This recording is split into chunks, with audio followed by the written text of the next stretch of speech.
Good afternoon, everyone. Good afternoon.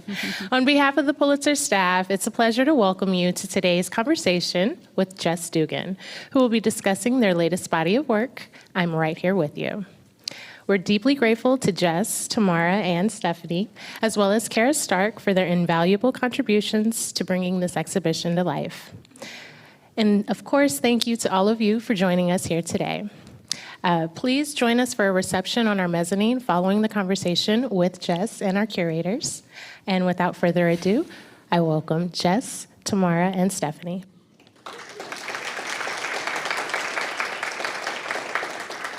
Thank you, Tyler. Can you all hear me okay?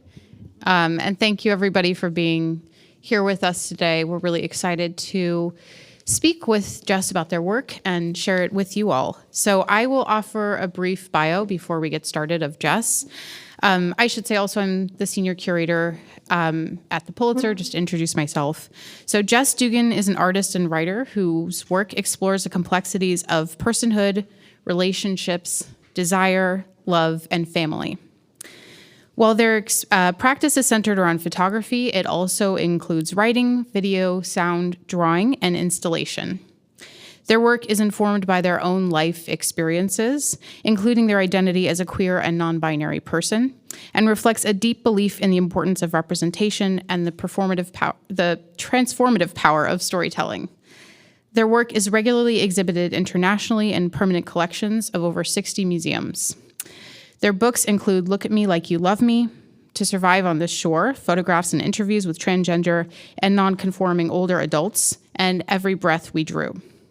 They're currently working on Love Pictures, a survey book made in collaboration with Charlotte Cotton, which will be published by Radius Books in 2026. They're the recipient of a Pollock Krasner Foundation grant, an ICP Infinity Award, and were selected by the Obama White House as an LGBT Artist Champion of Change, and they currently live and work in St. Louis. Welcome, Jess. Thank you.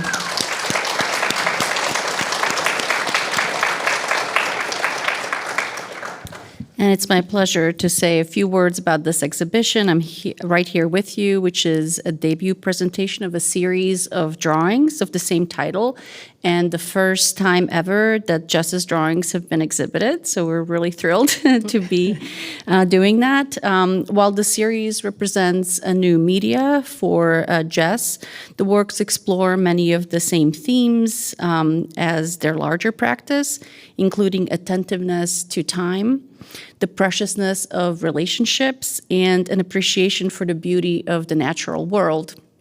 So Jess, we thought we could start by asking you to help us ground these themes and just invite you to describe your practice as a whole, which, as we're seeing here, includes photography and now drawing, but also writing and video and installation work as well. So take it away. Sure, yeah. Thank you, Stephanie and Tamara, for that introduction. And before I answer that question, I just want to say a few thank yous. First of all, to the two of you for your beautiful curation of the show.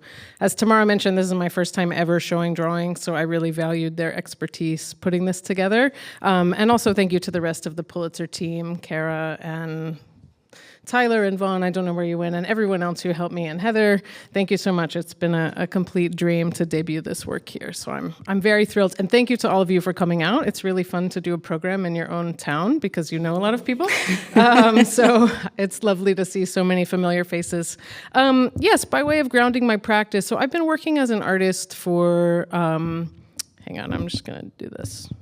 I'm gonna be a little nitpicky because I keep leaning down. Okay, there we go.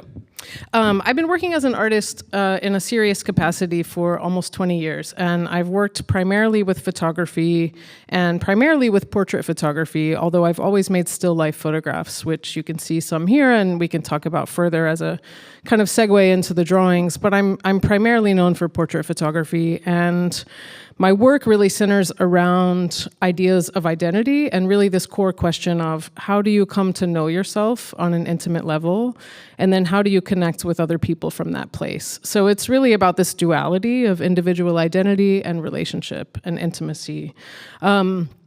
I really began including writing in my work in 2017. I made an autobiographical video called Letter to My Father, which was about my estrangement from my father. And I started working in video because I felt that I had run up against the limits of what was possible in still photography in terms of storytelling. And I've been increasingly moving towards storytelling, which is also part of this show here.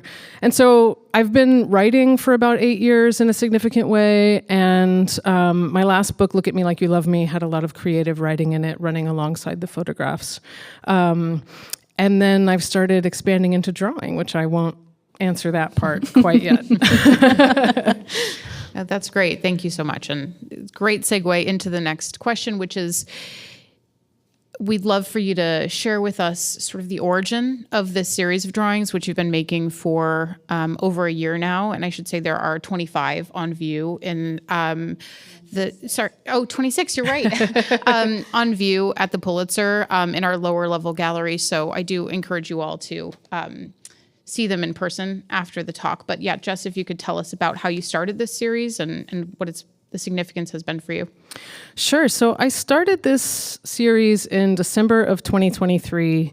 And maybe as a step backwards, I would say for me, during the pandemic, all of my work took a kind of existential dive, an emotional and psychological dive, and that informed the beginning of this series.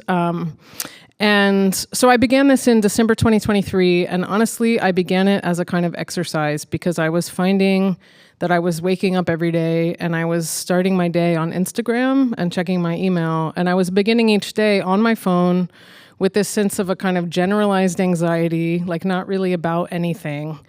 And I've always had a hard time accessing more traditional meditation, and so I thought, what if I draw every morning as a kind of meditative practice, intentionally not beginning the day on my phone, and just trying to be more present. I've been on a personal quest to be more present in the world, which we can double down on in future answers. But so I began drawing every morning, usually from 5 to 6 a.m. I'm up early, and I have a young daughter who gets up at 6, so that's my time in the morning. And I started making a drawing every day, and I would say within about 2 weeks, I realized I was actually making a body of work, even though that wasn't really my intention. It very quickly stuck as something that has become a part of my daily practice, but also I understood as creating a body of work. And you talked about this origin story as a way to be present. Clearly, time is an element here that you're thinking about or thinking through. Can you talk a little bit more about what that slowing down has meant and how you relate it maybe even to your work in photography as well? Sure, yeah. I think time and ideas around time are a central theme in all of my work, and I think of that in a lot of different ways. And on a practical level, I work in very long-term projects. I work in projects for many years. In my photography, I photograph the same people repeatedly over a period of many years, so I'm interested in growth and change. Increasingly, I've been interested in questions around urgency and time, like how much time do we have here? How much time do we have with people we love? And that's partially due to pandemic experiences, really significantly for me due to becoming a parent. And so I think in a lot of my work, I've grappled with these ideas around time in different ways. It shows up in my photographs in photographing at sunset in this sort of quickly changing moment where the message is essentially, this is incredibly beautiful and it's very short, it's going to pass, right? So it's kind of a reference to change and to everything being temporary. Now I've circled back away from the question. What was the original? Talking about time with the drawings. Oh, and slowing down, right? So yeah, I do think there's something with the drawings that time is very significant in different ways. I mean, one, just in it being this very long-term, ongoing project. But also for me, the things I'm drawing. So when I decided to start making drawings, I settled on the idea of flowers and plants. And it just seemed very natural to me. I also started with things that were in my backyard, things I could access easily. And so I realized as I was making these drawings that watching these bouquets of flowers or these different kinds of plants go from full vibrancy to complete death was a sort of shortened metaphor for our own time span. And so I think I've really come to understand the drawings as a way for me to reflect on these really big questions around time and relationships and love and mortality, but through this very focused exercise. One other layer of that I'm wondering if you can speak about is, the title of the series is I'm Right Here With You, and I'm wondering if you can talk about the relationship to these drawings to the durational act of parenting. Sure.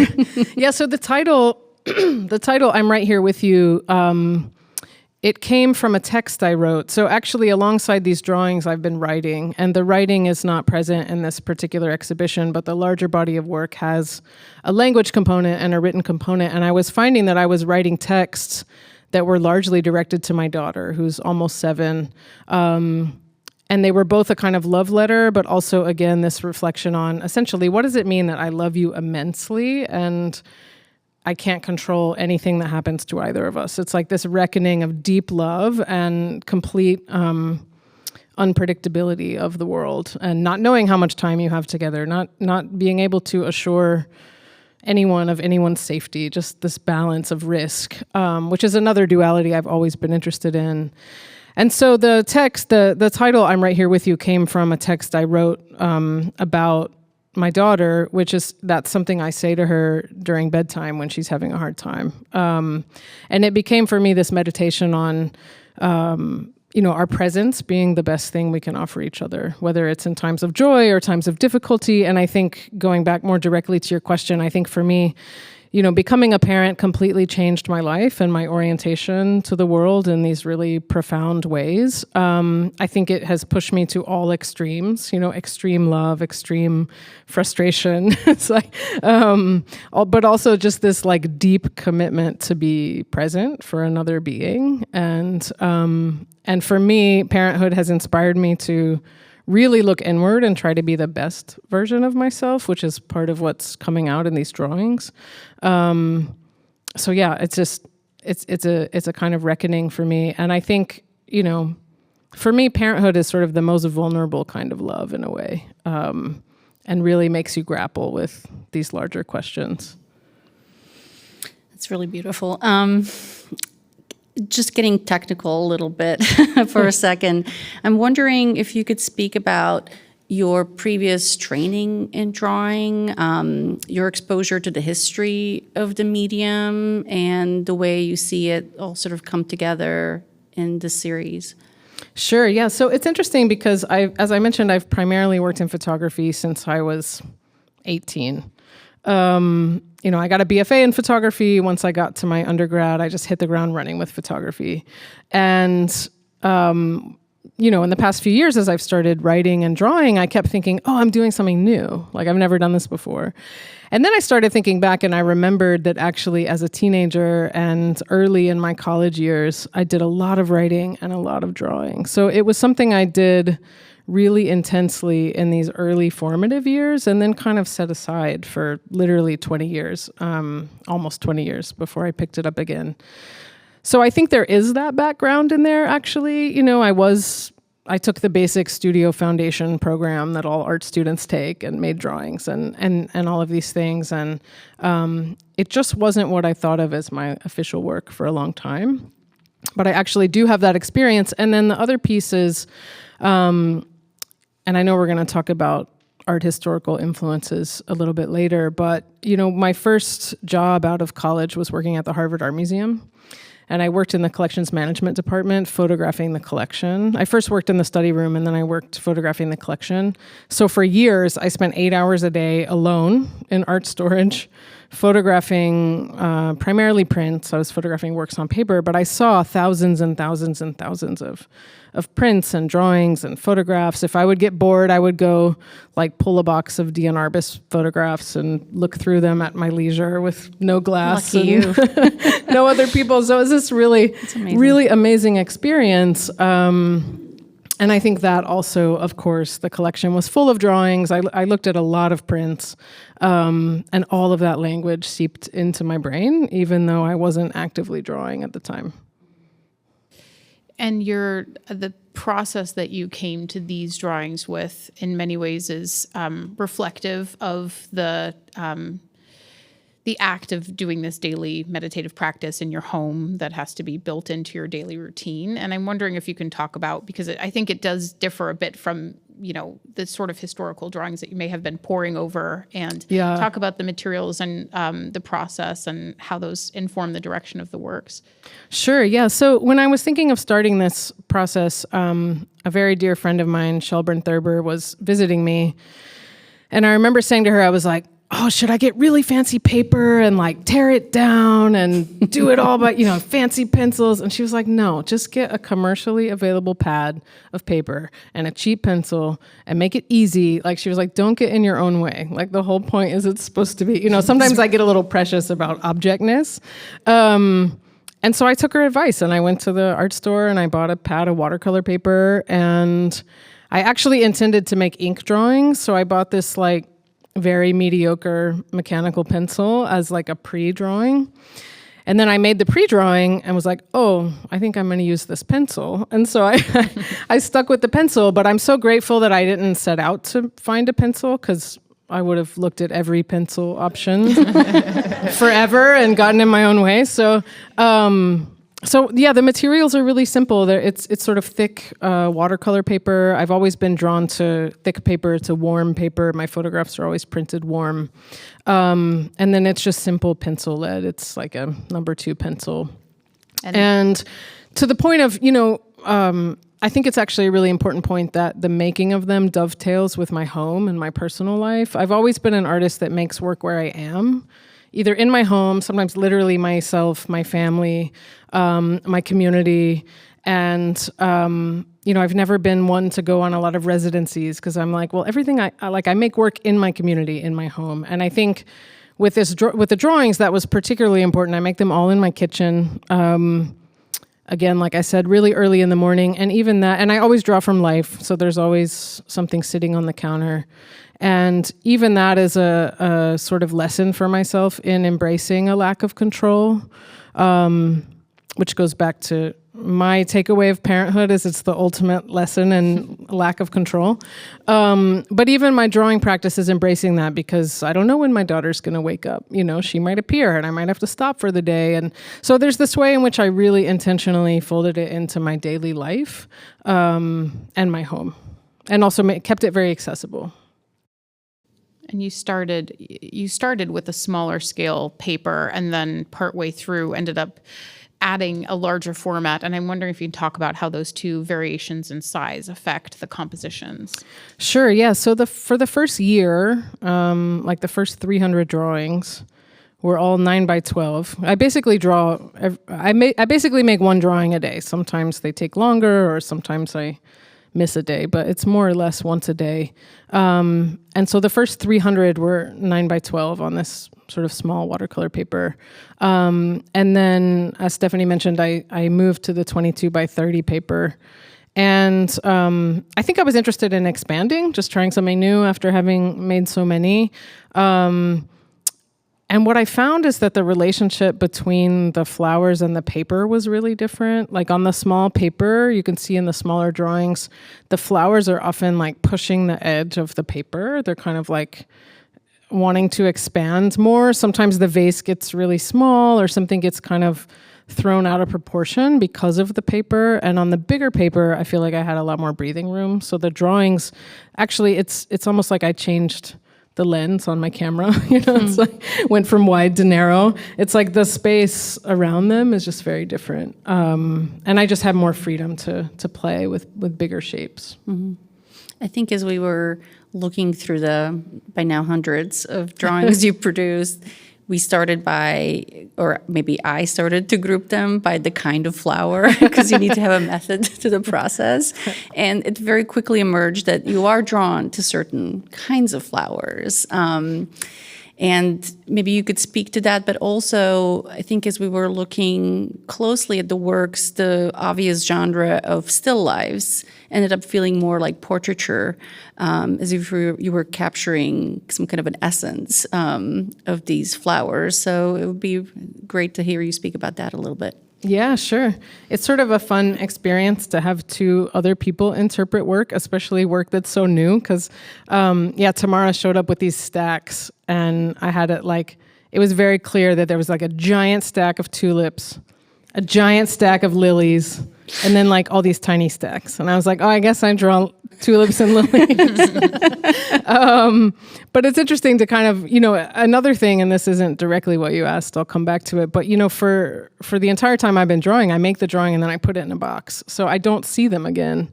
And so there was something interesting about just looking through 350 drawings at once and like learning about the work. But yes, back to why you're drawn to certain flowers. Thank you. I had like 4 thoughts when you were talking, and they went, and my brain fired in all these directions. Yeah. So, one thing I love about making portraits is watching and reacting to the energy of the person I'm with. I really think about my creative practice as being more about energy than about any kind of technical or formal approach.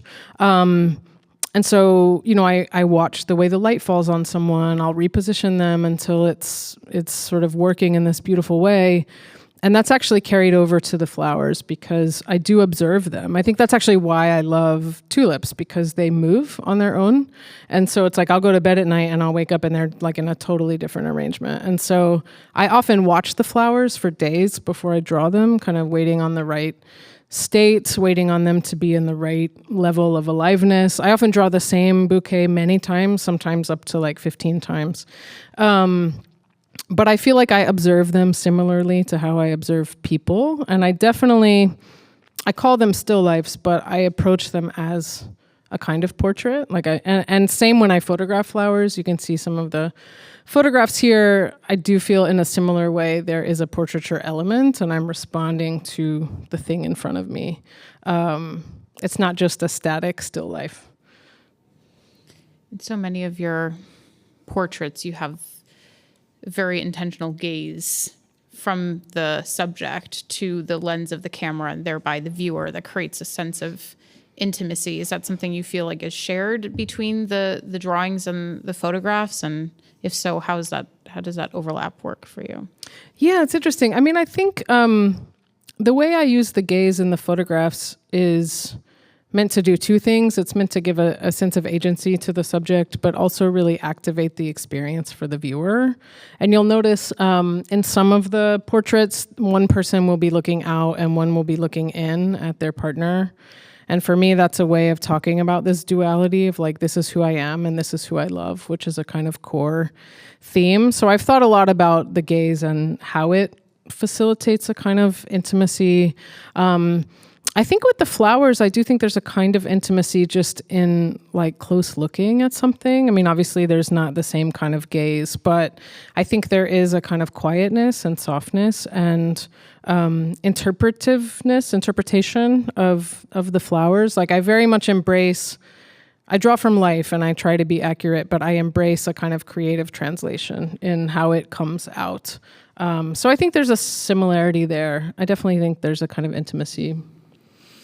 Talking about the gaze, maybe brings us to some of the art historical influences that you already mentioned. I think your work has often been sort of compared to certain traditions in European portraiture. It would be really nice if you could maybe walk us through that. Sure, yeah. So, I came to photography early as a teenager, and I came to it actually as a search for identity. I was looking for images of queerness that I wasn't seeing around me at the time. So my earliest experiences were definitely photography. In my undergraduate program, I was exposed to other artists like Diane Arbus and Robert Mapplethorpe, who I know we'll talk about in a minute. And then when I got that job at the Harvard Art Museum, it really opened my visual realm. And, I think there's something really different about looking at artwork every day. And I would often get to the museum really early in the morning, so I'd be alone with all of these paintings. And so I just spent years surrounded by these paintings. And aside from that, I look at a lot of art. I look at a lot of paintings. And I think my work is very much informed by portrait painting, Baroque painting, Renaissance painting, the kind of light and color as a spiritual metaphor. And in some ways, I view my photographs as actually being more in dialogue with paintings than with other photography, because they're composed very slowly and formally, and the language of light and color are used really intentionally. But basically, yes, my work is in dialogue with this very broad art historical canon and language, and I also intentionally exhibit it as such. I want my photographs to be in dialogue with paintings and with other media, and to be part of a broader art historical dialogue. And can you talk a little bit specifically about the still lives that you were producing of flowers prior to even making these drawings, and how those are in dialogue with historic work that has influenced you as well? Sure, yeah. So I really started photographing flowers a lot during the pandemic. The still lifes I had made previously were often pairs of things, like 2 pillows or 2 pairs of jeans or 2 pairs of boots. And in my earlier work, those functioned for me as a reference to the need we all have for relationship. And then around 2019, 2020, and beyond, I really started photographing flowers, and which I think a lot of photographers did during the pandemic. It was sort of a natural turning inward in a way. But I think for me, it was really just a way to make sense of what I was going through and to ask these bigger existential questions. I mean, I wasn't thinking about that intellectually, but in hindsight, it's very clear that that's the function it was playing for me. The flower photographs also often have extreme light in them, so there's these dual references to time. And for me, they really just introduced this meditation on life and death, and again, relationship, a sort of urgency. I think for me, something that I find beautiful about referencing limited time is the other side of that is an urgency to live really fully and really authentically. And so there's a kind of beauty there that I love. And I think the flower photographs have both of those things. There's a reference to death, and there's also just this immense beauty. But yes, I spent many years making still lifes of flowers before I started drawing them. So in a way, it was a slow, natural shift in that direction. How do you see the difference with photography of flowers, where color and light play such a big role, and now, as we're seeing with the drawings, it's like foregrounding, line, and contour. Like, are these things separate for you, or they're just a part of a larger vocabulary? Yeah, it's interesting because you're right that light and color are the primary elements of my photographs. That's really what they're about, whether they're portraits or flowers. And when I started drawing, this is just how I started drawing. It's hard to explain fully, but it's like it just naturally came out as a contour drawing. And I think for me, there was something about I didn't want to be beholden to certain kind of rendering. I actually wanted to just embrace the act of looking, and the contour drawing allowed me to do that, where I didn't have to worry in quite the same way about technical perfection. Like, I definitely embraced some openness. So I think it's just kind of how my brain works. When I saw these things, they just appeared to me as line drawings. But I also think it's tied in with the intention of it being this kind of meditation.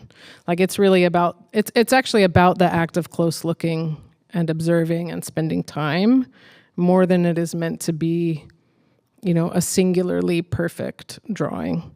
And this is sort of an aside, but I remember, Stephanie, when you first looked at the drawings, I remember after we met, you made a comment that they were very in line with my photographic work in this kind of serial, repetitive, they're all the same size, it's this long-term undertaking. And so in some ways, I think of this work as just one long durational piece. And I think the freedom of the contour drawing feeds into that kind of openness. Also, I would think that making a line, it's an immediate act, and that sort of like sense of presence is conveyed through that act. Yeah, for sure. And I don't erase much, which people seem intrigued by. It's kind of just, the more I went along with the drawing, the more I was like, well, that's how it came out today. Like that's what happened today. And just like really embracing that and not overthinking it. And there are moments where the line kind of wavers, which I think is this direct relationship to like a human hand making it. It's not meant to look perfect. It's not meant to have any tricks. It's like, it really is about the act of making a mark on paper as a kind of observation. And I think as we were looking at these drawings too, those were like the passages we enjoyed, right? Absolutely. I think talking about, the intimacy of these pieces, it's not just the scale and the framing, but it's also about having that direct sense of the relationship to you and your hand, because we see the movement of your hand in each of the contours, and there are those irregularities that make them feel very human and give them a sense of life rather than sort of a mechanical reproduction. That I think those are the times for us that were very exciting. Yeah, that's great. I also have a non sequitur observation, but as you were talking, I was thinking about the fact that early morning seems to be a major kind of through line in your work, whether it's the process or the theme. Like there is a particular light early in the morning that I know you seek out in your photography. And it's interesting that while light does not play in directly in these works, you are still observing the flowers under that early morning light, and you're taking advantage of this quiet time that the early morning. I'm just wondering if there's any more to it than what I just said for you about. Yeah, no, for sure. I mean, well, I'm a morning person, which is probably already clear by now, but which got intensified having a child. But no, I think there is something more. I mein, I think the early morning for me is such a reflective time. It's like a quiet time before the rest of the world wakes up. At this moment, the act of drawing in the early morning has become really important just to my day and my like mental health and my way of being grounded. But when I was photographing a lot during the pandemic, I was photographing primarily at sunrise and sunset. And I quickly learned who will meet me at sunrise. I think it was singularly Shira, who some of you might know. Shira would always meet me at sunrise. Everyone else chose sunset. But there was something about the transient light that I loved, of course, and the sense of presence, but also sunrise in particular. It's like you have the whole world to yourself. Like we'd be out in Forest Park at sunrise. There was just nobody there.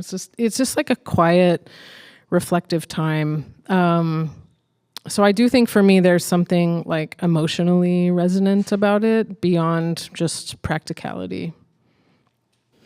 And you've mentioned some contemporary artists who've influenced your work. Diana Arbus is somebody you referenced. I know Robert Mapplethorpe is another artist that's significant to you. And of course, he photographed calla lilies. There's a presence of calla lilies in this series. If you could please address his role as an artist in your practice at large and the relationship to this particular series. Yeah, for sure. So as I mentioned, I really came to photography looking for identity, looking for representations of queerness. And I think, definitely the earliest one I found was Catherine Opie, who is also a significant influence. But once I got to college, I, of course, was directed to Robert Mapplethorpe and Arbus and Sander and, a whole other slew of people. But I think for me, Robert Mapplethorpe was very resonant, obviously, as a queer artist.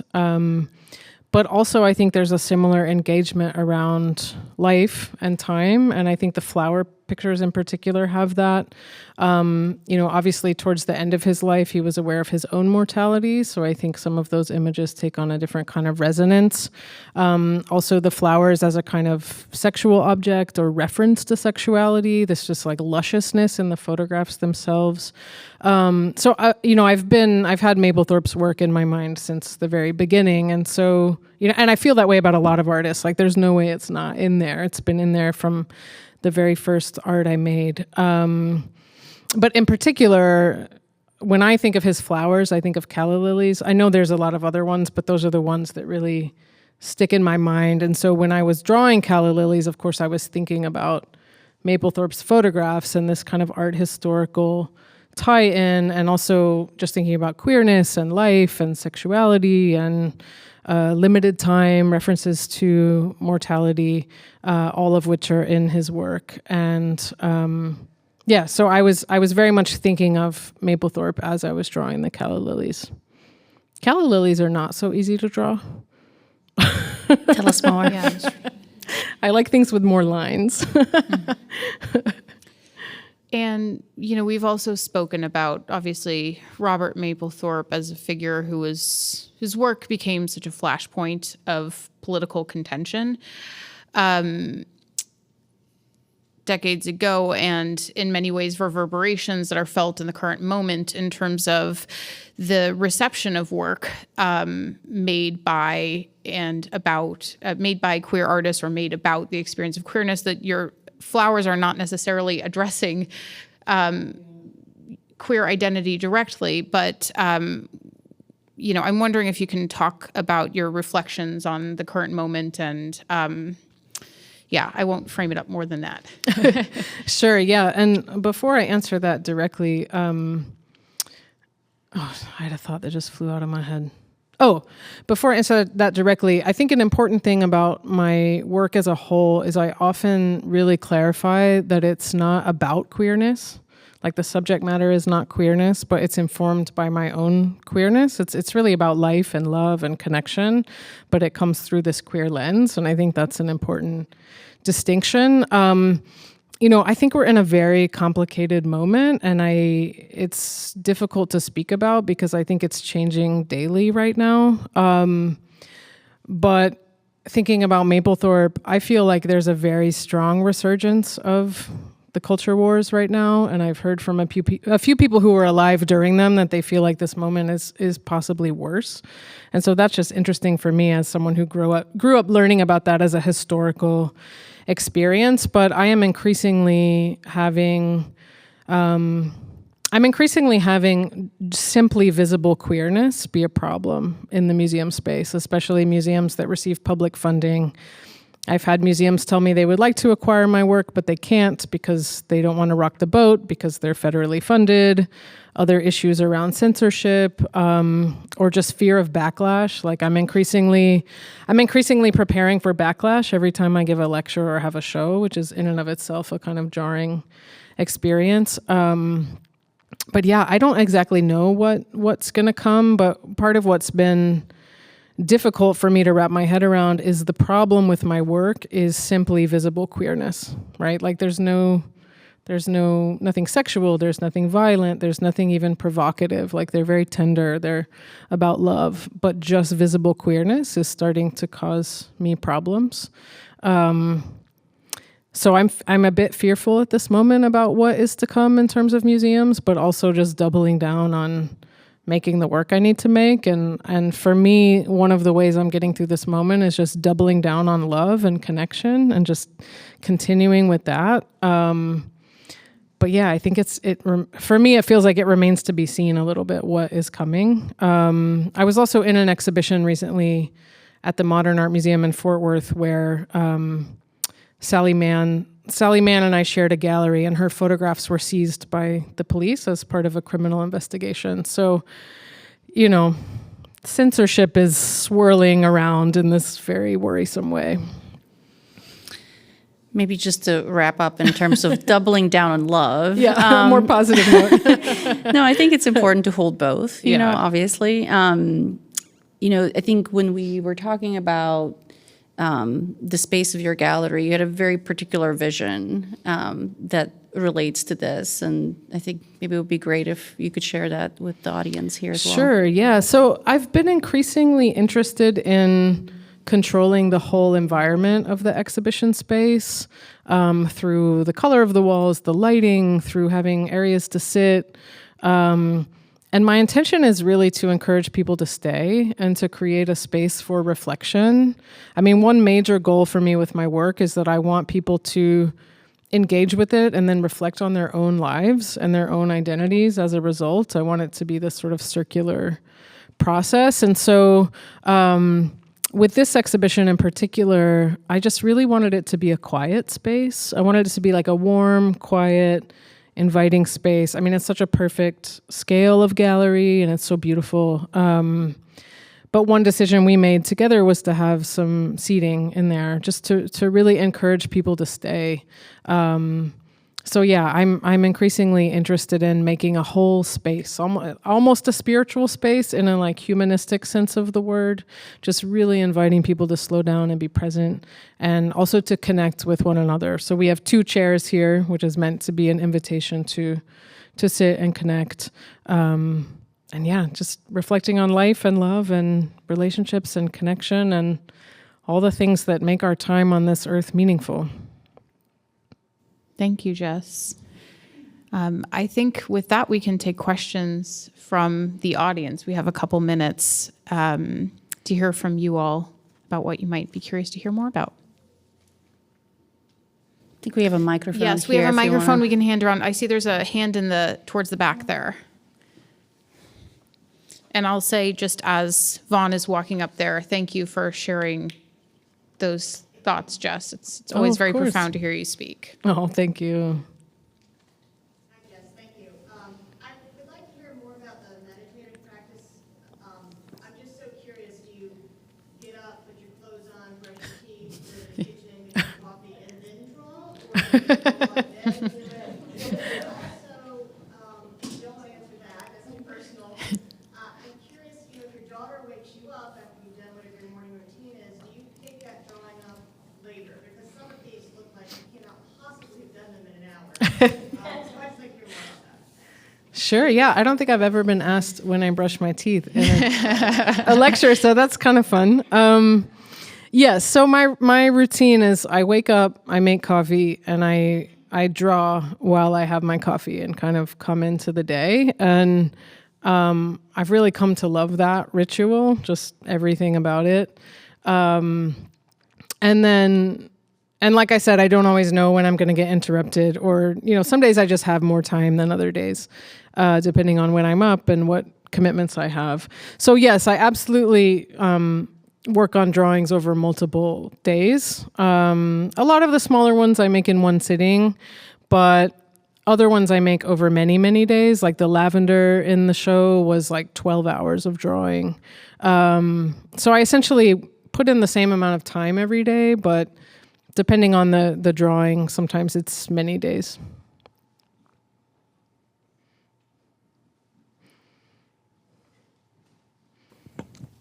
Thanks so much. I'd love to hear a bit about how you chose the specific drawings for this exhibit from your collection. I'm like, should I answer that, or should Tamara and Stephanie answer that? Well, Tamara did a lot of heavy lifting in the beginning, and that you can speak about, and then I feel like Jess played a very important role. It was such a teamwork, right? It was a total process. I mean, I was interested in just understanding what you're drawn to, what you've accomplished, because as you said, Jess, you draw, you put it in a box. So it was a privilege for me and Stephanie to kind of like go through it and see it all at once. So I think we made some groupings based on the type of flower, and then we try to look for variety within. And why don't you take it from there? Yeah, sure. I mean, there were so many to choose from that it's a certain kind of challenge. I mean, just on a practical note, we had printouts of all of them that we could move around, which was really helpful because I thought we were going to pull out the actual drawings, and then, of course, that didn't make any sense. So we had another route. But yeah, I think it was mostly about, I mean, we knew we were going to have 2 sizes, so we kind of figured out that ratio first. And then it was really just about putting together an edit that worked as a whole. So I do think it was a narrowing down among, if I had 30 lilies, it's like, okay, well, which is the best one or the best 2? And we pulled that, but then it was more of a conversation of how does this add up to an exhibition as a whole, and how do these play off of each other and work together? So yeah, it was a couple of series of culling down. And I would say specific criteria we're looking at to try to create a diverse selection where, for instance, this drawing has these dark sort of passages that are much more punctuated. So we were looking at different line work qualities, and we were looking at different stages of each of the flowers' lives, or some of the ones like lilies and tulips for which you have many, many. And we were looking for a variation of different types of flowers. Yeah, I definitely wanted some that were, it was very important to me to have some that were fully vibrant and some that were at the end of their time. And we decided not to hit that too much on the head, but there's definitely a rhythm throughout the show of kind of different life stages. And for just one bit of additional context, Tamara and I, along with Kara Stark, our director, went to Jess's studio about over a year ago now, or about a year ago, and saw these drawings for the first time, and were really taken with them. At the time, had only seen the smaller drawings, but that's sort of where the spark for this conversation began.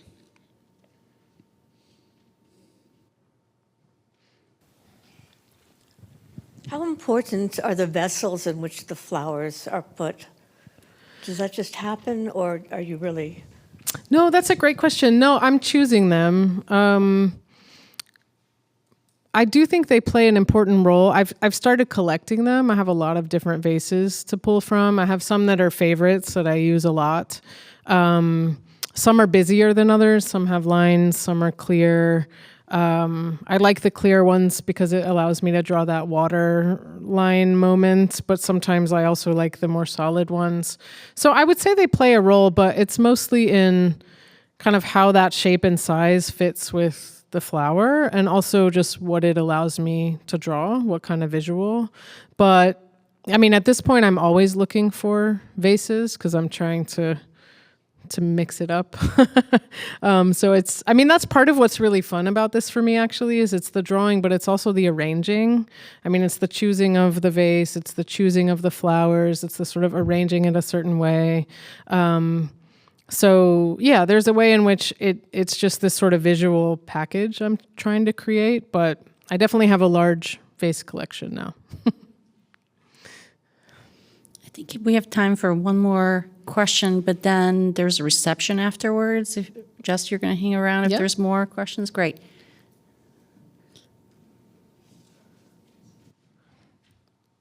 I'm curious what you've noticed as a result of totally changing up your morning routine and giving yourself space from what most of us normally do, the phone and Instagram and all that, and intentionally creating this meditative practice for yourself. Thank you. Yeah, I mean, I think, I have such a love-hate relationship with Instagram. Just, it's like it's something that I need professionally, but I think it's really bad for mental health. So I'm perpetually trying to limit my engagement with those things, and it's always kind of creeping back in this sort of professionally necessary way, sort of addictive way. So that's just like a background. But I think for me, it's become a really important, like I'm kind of addicted to the process now. Like I crave that quiet time. And if I don't get it, like if I have family in town or something, I'm a little bit like, oh, I need my like quiet morning. I think it's just really become a grounding way for me to begin each day, and just a kind of grounding practice for my life as a whole. Another thing that does that for me is walking. So I sort of have these different grounding habits, but for me, it's been a really accessible way into being more present. I kind of need either my hand or my body to be occupied so my brain can be quiet. But yeah, it's become a really grounding ritual. I've never been wanting to be a morning person than after talking to you. I know, this is an inspirational note to end on. Absolutely. May we all find moments of quiet meditation amidst our lives. Thank you so much. Thank you, Jess. Yeah, thank you and both. Tamara, and it's been a pleasure.